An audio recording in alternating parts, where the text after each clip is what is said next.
to Supernatural Sedona. I am your host, Suzanne Ross, and it is such an honor to be here today with Gary A. David.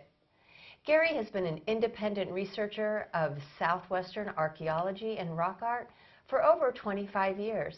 He earned a master's degree in creative writing and literature on the American West at the University of Colorado in Boulder. Thank you so much for joining us today, Gary. It's Gary. great to be here, Suzanne.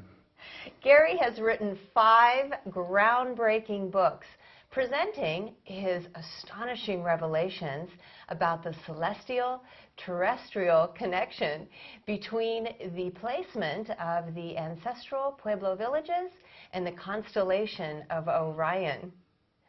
I read in your book that you were on your way to a Hopi Kachina dance, and you had just read Robert Bauval's book, The Orion Mystery, and you were looking at the Hopi mesas in the distance, and it suddenly dawned on you that there could possibly be a connection between these mesas and the belt stars of Orion. That's right. I was driving up north from Winslow on that long, lonely stretch of road, and I started to daydream a little bit, thinking, well, I just read the Orion Mystery about the 3 major pyramids on the Giza Plateau mirroring the belt stars of Orion. And, this was back in 1997, and, I was going up to a Kachina dance, and I was kind of just trying to get up there, and I started dreaming about, well, maybe there's a connection. There's an Orion correlation right here in Arizona.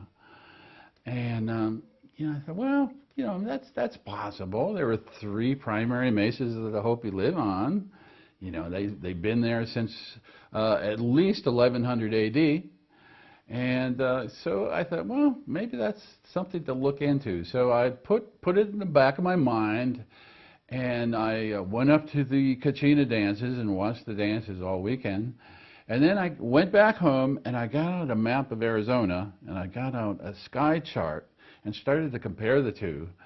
And I found, well, there are some correlations here, Astonishing correlations. Astonishing. I was just, whoa, look at this. 3 primary mesas, and there was at least a village site or a ruin site corresponding to each major star in the constellation Orion.